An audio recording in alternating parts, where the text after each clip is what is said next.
I thought about that. I thought Judas, being greedy, trying to seize everything money-wise, maybe Judas thought that, Jesus would have got away, wouldn't have gone through with being captured, and maybe Judas would have had a better position in the kingdom. Who knows?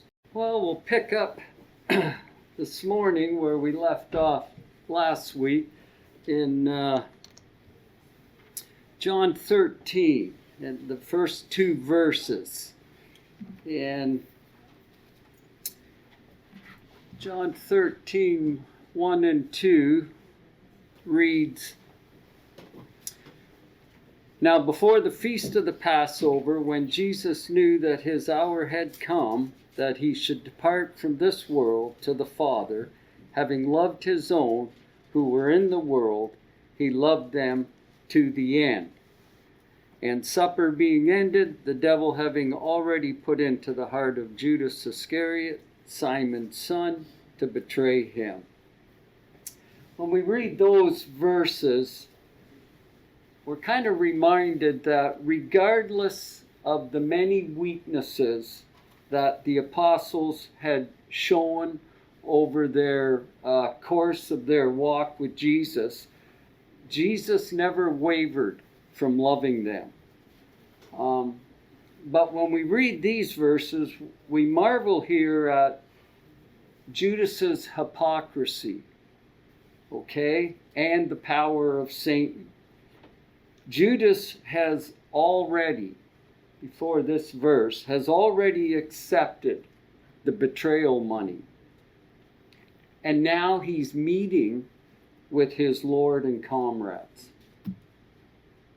He has that nerve to do that. And I wanted us to, first of all, consider what verse 2 says. The verse there says that the devil has already put into the heart of Judas to betray him. Okay? And knowing Judas's love for money and his willingness to steal, Satan put the thought of betrayal into Judas's heart. And Judas has followed through with his plan. Gord? That is no different to us. Exactly. We are being tempted, but the devil knows what weaknesses we have. Exactly. We may have a weakness for wandering eyes, crazy driving, lying, whatever. Right. So those temptations will be in front of us before the stuff that's less tempting to us. Likewise for Judas, his love of money. That was an easy temptation. So it's nothing different than what Judas went through, than what we go through ourselves. Exactly. We just have the choice to give in or not to give in. Judas had the same opportunity. Yeah. He could have held strong to his beliefs and refused to give in to his temptation. Exactly. That's a good point. That's the whole purpose, wasn't it, behind looking at the apostles, to help us examine ourselves. So that's right, Gord. But I want us to think here, it says that the devil has already put into the heart. Now, if you go down to verse 27, verse 27 reads, "Now after the piece of bread, Satan entered him. Then Jesus said to him, 'What you do, do quickly.'" My thought is there a contradiction there? What do you think of that? Jer? No, Satan comes and goes. Like as far as the temptation to betray Jesus was one temptation, and right. Judas fell into it. He actually had to commit to it, though. And so the temptation, would Judas just steal the money and do nothing? Because that could have happened too. Judas just take the money and not follow through. Right. But Satan tempted Judas there, and Judas. This is a different temptation, different sin. Yeah, that's right. The devil uses successive steps, okay, in having Judas carry out his treacherous deed. We know that he first fell victim to greed. We read that back in John 6, verses 70 and 71. That's where Jesus first called him a devil. And maybe Judas struggled with his greed in the beginning. But we see once the door is open to Satan, Satan enters. And he will come at each opportunity. Satan will come. And when we read that Satan entered him, to me it seems that he comes now to encourage Judas to continue on. This is the final push. Judas is being confronted now. Sometimes we think evil and we avoid the final step into that evil thought. And that's when Satan, where it says that Satan's entered him again, I believe he reminds Judas, you must fulfill your mission. And he encourages him and pushes him on. So it's not a contradiction in the power of Satan. Gord? Yeah, we just got to be careful we don't take it verbatim that, Satan physically entered him, made him walk out and betray him like he was possessed. Right. And that's not it. It was temptation that really entered him, giving into the temptation. Right, exactly. Yeah, we've mentioned that a fair bit, and we'll even look at that again. Judas didn't do anything that he didn't want to do in his own heart. Okay? He wasn't forced. But Judas should have given no place to the devil at this time. Okay? If you look at Ephesians 4 and verse 27. Ephesians 4 and 27. I'll give that verse to you, Jared. Okay. Nor give place to the devil. Yeah. Okay. Yeah, that was it. It's just a reminder to us. Okay, we talk about Judas here, and sometimes we look at our Bible characters, and we're pretty hard on them. But let's remind ourselves that we're in the same boat. We can succumb to the same temptations also. And Ephesians 4 and 27 not only warns us, but this is what Judas should have done at that time. And so Judas and Satan shared in this premeditated and planned event. Gord? I was just going to say that, Judas betrayed Christ, but don't we also betray Christ every time we sin? Yeah. It's nothing different than what we go through ourselves. It's just we, try not to give in. Right. Whereas Judas, he did give in, and then when he was repenting of it, he wound up killing himself. So he couldn't fully repent of it. Right. He did feel remorseful and tried to give the money back, but he didn't follow through with his remorse by taking his own life. Okay, exactly. But that is a good point. Those of us that want to throw the first stone, if you will, to remind ourselves, of the times that we've battled with sin. But I want us to just look here at Luke 22, verses 3 to 6. Naomi, I'll give you 3 and 4, and then Gord, I'll give you 5 and 6 of Luke 22. Then Satan entered into Judas called Iscariot, who was of the number of the 12. He went away and conferred with the chief priests and officers how he might betray him to them. And they were glad and agreed to give him money. So he promised and sought opportunity to betray him to them in the absence of the multitude. Okay. I just wanted to point out here Judas's cowardness. okay, in these verses. And the power of the devil upon Judas. He goes to the chief priests, makes a plan, and he does this in the absence of the multitude of people. And also I thought of the 11 apostles and Jesus. Well, of course, Jesus knew. But Judas kept all this from the 11 apostles. And as we all know, the beginning of sin is when we need to jump on it and to overcome it.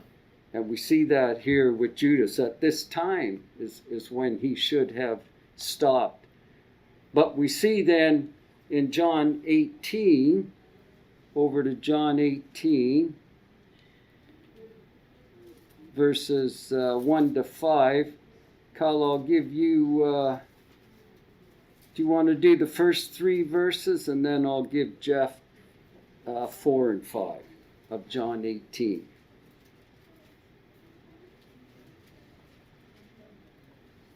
When Jesus had spoken these words, he went forth with his disciples over the ravine of the Kidron, where there was a garden, in which he entered with his disciples. Now Judas also, who was betraying him, knew the place, for Jesus had often met there with his disciples. Judas then, having received a Roman court and officers from the chief priests and the Pharisees, came there with lanterns and torches and weapons. Jesus, therefore, knowing all things that would come upon him, went forward and said to them, "Whom are you seeking?" They answered him, "Jesus of Nazareth." Jesus said to them, "I am he." And Judas, who betrayed him, also stood with them. Okay, so in this passage here, what did Judas know about Gethsemane? Jesus often went there. Igor? Jesus often went there. Right. It was used for rest and prayer by Jesus many times, wasn't it? And many teachings Jesus gave his apostles there. They would have received his lessons. Judas planned, Judas knew this would be a good spot. And so he lets the chief priests know that this will be the perfect time and place for us to take Jesus. And in Mark 14,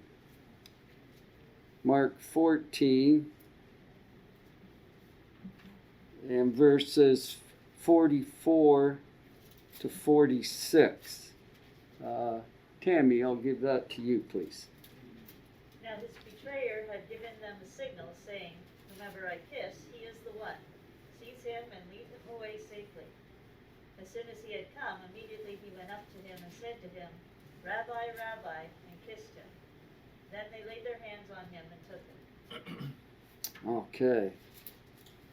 So this passage speaks of a prearranged signal. Judas has planned it out well, hasn't he? He's picked Gethsemane, knowing that Jesus would be there. He's planned his signal to those that would be with him. He laid everything out. It was premeditated, and Satan shared in that. Sure. Even the night had to be prearranged too, because Passover was coming. Right. And the Pharisees would have their scruples about not being unclean for the Passover, and so once the Passover was over, then Jesus would leave if he wasn't crucified, and so this was the most opportune time. Yes. To do it. Yeah.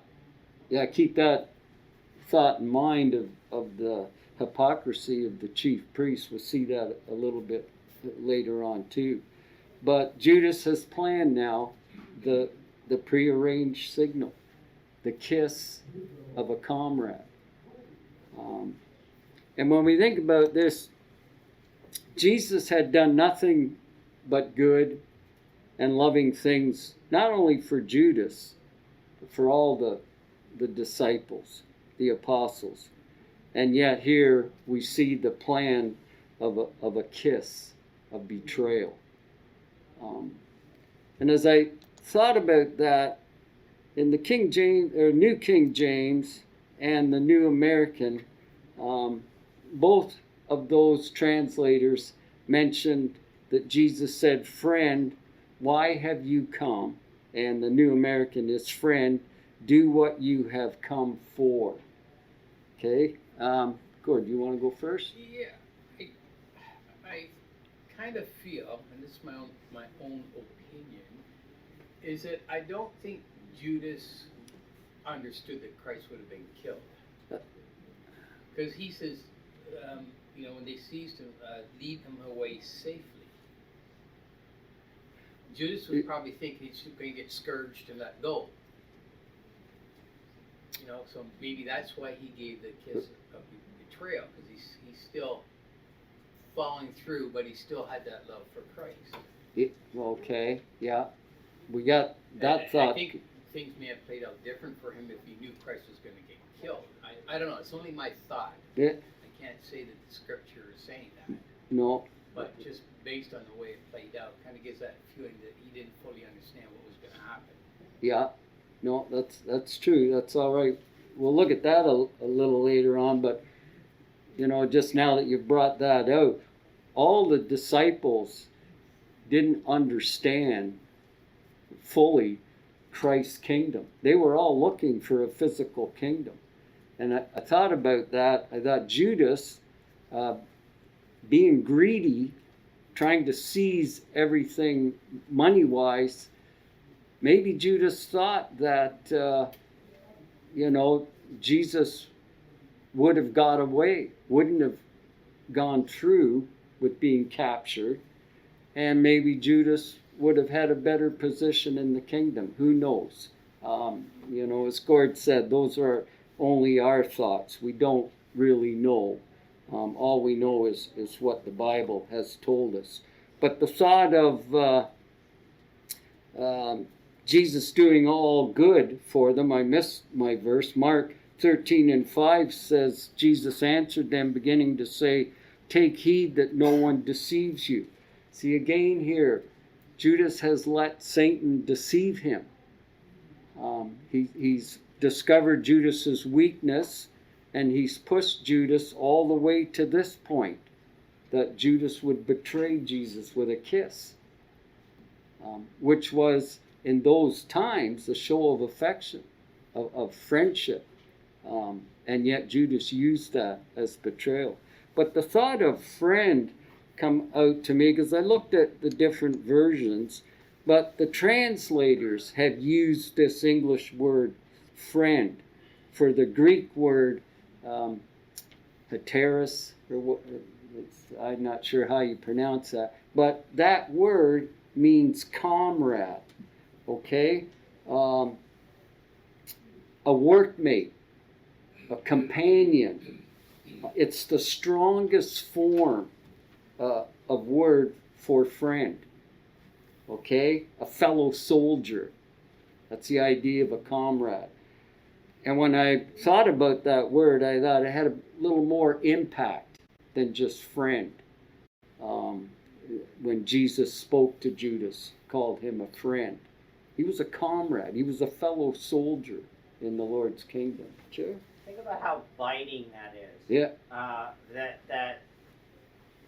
Judas by that time had to have known what Jesus knew, and yet Jesus still calls him friend. That should sort of guilt him.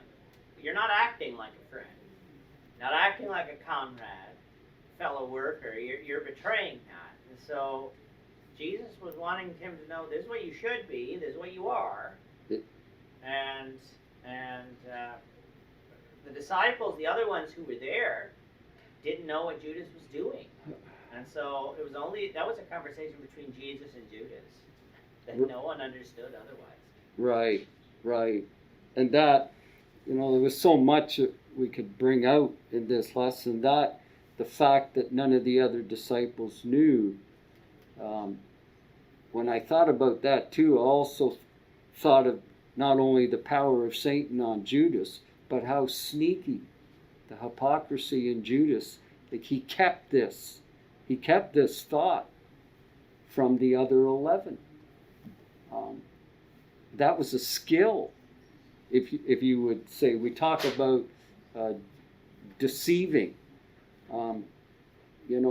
It's a skill, a powerful skill, and Judas had that. He was able to keep it from the other 11, but as Jer said, though, of course, not from Judas. But as I thought about Mark 13 and verse 5, I missed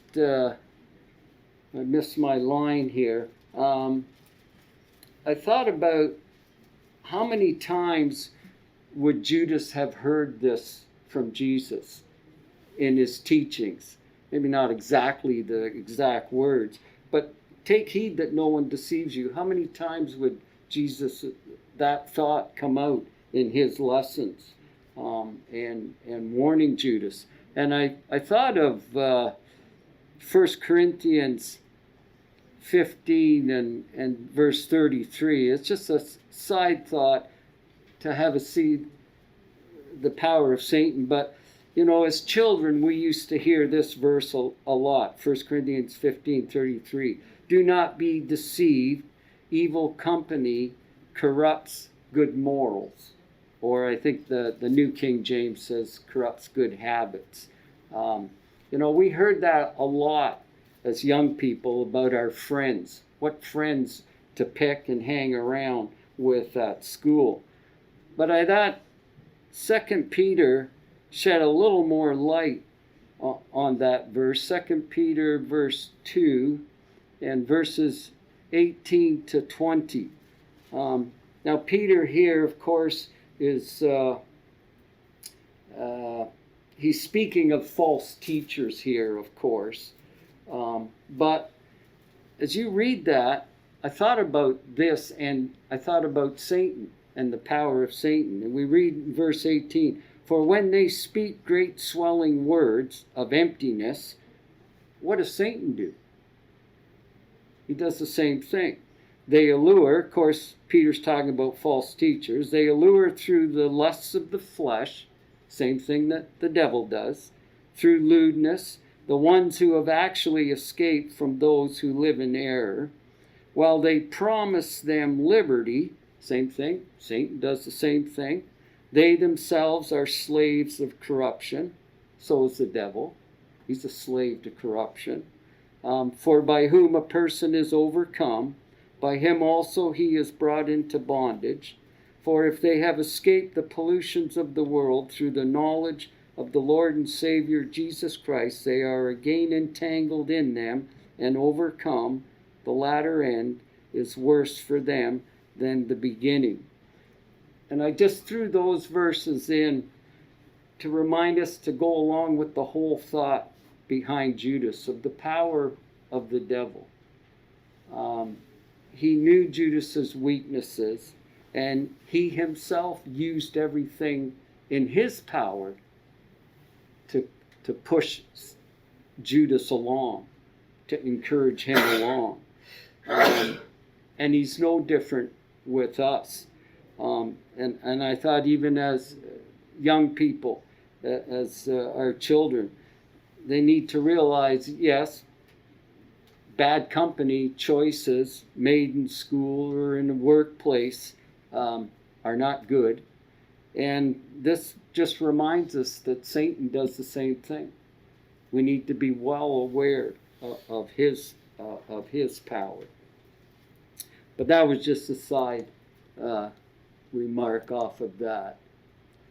But as I thought about Jesus speaking with Judas, might Jesus have been hoping to, my words, shake up Judas? Nudge him here, make him think about what he is doing, remind his conscience that of all the years and experiences that Judas has had as being a comrade, of the one that he's now betraying. You know, there's many, sometimes we look too deeply into how things unfolded with Judas and the death of Jesus. We need to be careful. We know it was God's plan. But as we said earlier in the lesson, Judas wasn't forced to do anything above his will. But it's interesting how we can see how the devil has moved along with Judas. And Judas's weaknesses, he's moved himself along too, to betray the Lord. Because I thought about that, it was one thing to betray Jesus, but to become a guide, okay, to those who arrested Jesus. Acts chapter 1 and verse 16. Do you want to get that, please, Phoebe? Men and brethren, this scripture had to be fulfilled, which the Holy Spirit spoke before the mouth of David concerning Judas, who became a guide to those who arrested Jesus.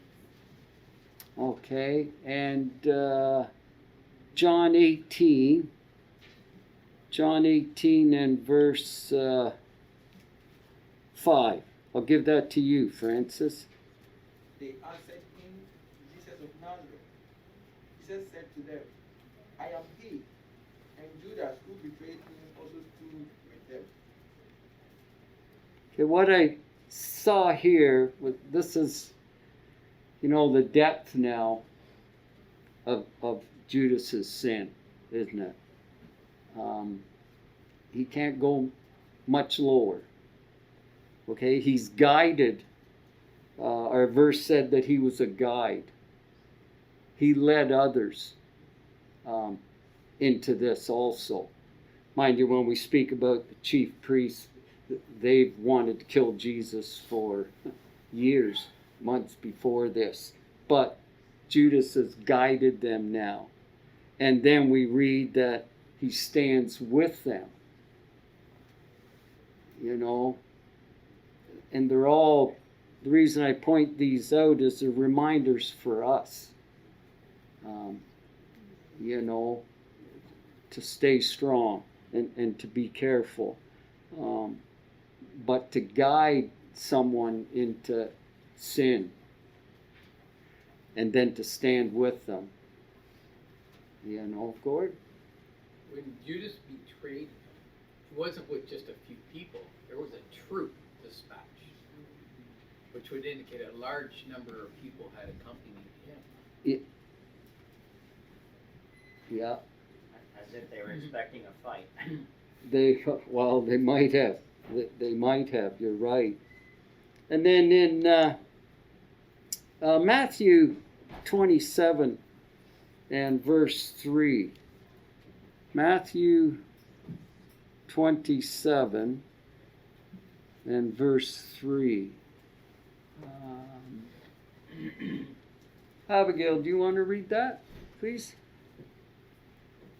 Then Judas, his betrayer, seeing that he had been condemned, was remorseful and brought back the 30 pieces of silver to the chief priests and elders, saying, I have sinned by betraying innocent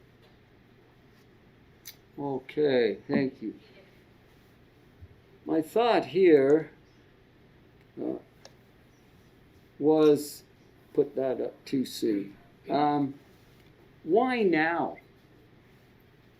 It's thinking of Judas. It says that seeing that he had been condemned, okay, was remorseful and brought back the 30 pieces of silver. Why now? Gordon and It goes back to my point earlier that he may have felt that Jesus was just going to be flogged or scourged and let go. But at this point, it clearly states that Jesus is going to be condemned, which kind of indicates he's going to be put to death. And that kind of hit him pretty hard, going from one, outcome to the worst possible outcome. okay. remember, these are our thoughts because we're not told. But, Jeff? And then Jared. Similar with Gord, we have expectations when we do things. We have thoughts, we have plans, expectations. But when things don't go the way we expected, and that is the thing with sin. Yeah. It never goes how we expected. What we get from that is not what we were looking for. So at least he had the sense to realize that this has gone wrong. So he's acting on that. Whatever he did expect, right. you know, maybe he could have been like Gord said, he expected Jesus to do something, or he expected that somehow this was going to maybe some fulfillment, something he was going to gain out of that. He didn't get. But either way, it did not go as he expected. Yeah, exactly. And Jared? Yeah, I said I think we can draw at least that part out of the verse. Seeing he was condemned tells us he wasn't expecting that. Right. You have to think about the week that Judas has just seen, because we get that in Matthew. Jesus has been sparring with the Pharisees and Sadducees every day. He has seen the Pharisees and Sadducees be cowards, wanting to take him but fearing the crowd. There are so many possible things that Judas could have expected. Maybe he thought in the morning the crowds would come and they would demand that Jesus be released. Who knows? But he didn't expect this. And that's led to his remorse. I'm not going to get to your next point, but it led to his remorse. Right, exactly. Yeah, those are all good thoughts, and they're not wrong. We're not told, but we can read the stories and draw from them things that would strengthen us. As Gord said, and Jeff too, maybe Judas figured that the betrayal wouldn't have gone this far. Jesus is now before Pilate. They're in an auditorium of the land. He's now before the leader of the land. This is far past the Garden of Gethsemane now. Things are looking pretty serious. Maybe Judas thought that Jesus might have performed a miracle. Judas seen many miracles, and they all believed that Jesus was going to build a physical kingdom. Maybe Judas thought that Jesus would create a miracle and get out of this. But now he sees that Jesus has been falsely tried and condemned. And we see then that now he's remorseful. And when we think of that, it goes with Jeff's thought. Sin is exciting. Think back to when I was a teenager. It was great. But now, the consequences from those sins, they're not so great. And they will pull you down if you're not careful. But now it's too late. See, and with Judas now, he's remorseful, but he didn't approach godly sorrow. If you look at 1 Corinthians. Agor? 2 Corinthians. Or second? Oh, okay. I put down, I corrected one of them this morning. And so 2 Corinthians 7, verse 10. Have you got that, Gord? You read it. For godly sorrow produces repentance, leading to salvation, not to be regretted, but the sorrow of the world produces death. Okay. If you look at Matthew 27, verses 4 to 10, we'll read that to go along with our thought here. We got time. We're going to get through Judas. I'll read these verses just to keep us moving here. Saying, I have sinned by betraying, this is Judas now, he's come before the chief priest. He says, I have sinned by betraying innocent blood. And they said, what is that to us?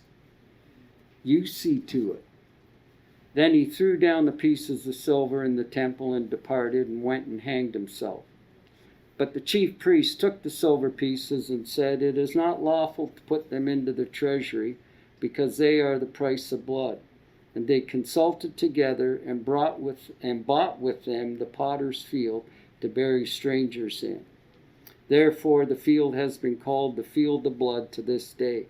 Then was fulfilled what was spoken by Jeremiah the prophet, saying, and they took the 30 pieces of silver, the value of him who was priced, whom they of the children of Israel priced, and gave them for the potter's field as the Lord directed them. We see here that Judas confesses his betrayal. But who does he confess to? Hypocrites. We're bringing that out too, Gordon, in the next point, right? He didn't confess it to God or Jesus, did he? You know, oftentimes, I think it was Jeremy's dad, I heard first time in a prayer, I forget where we were now, but he prayed not only for himself, but for us to have the courage to seek the forgiveness when we sin, to go before God. And that thought impressed me. Judas doesn't do that, does he, Jerry? Ironic thing is, these people should have been, like as far as chief priests, you go before the priest, you offer the sacrifice. That's what normally the priest would do. Didn't hear. Right, right. And when we think of evil companions and we think of the chief priests here, the Sanhedrin ignored the innocence or the righteousness of Jesus' blood, and then they tell Judas to look after his own guilt himself. They bail on Judas. They were the ones that stood with him, coaxed him along. They wanted Jesus dead also. Judas wanted to betray him. We're told that. We don't read those exact words in scriptures that Judas wanted him. Of them. Right. They're there to help atone. Right. Right. Judas came to them. They threw him basically under the bus. Exactly, right? Gord. Which is what happens in betrayal. But they're also later on concerned with the money. Oh, it's not lawful for us to do this, but it is lawful for them to crucify an innocent man. They're very hypocritical people. Yeah, you're right. Jeff? We didn't really talk about it, but the difference here between the godly sorrow and the worldly sorrow. Right. Because in Peter we've seen the godly sorrow. Yes. The one that repents and changes and then does the right thing. Mm-hmm. Should have done in the first place, but he does the right thing. But the worldly sorrow is different because it's based on something else.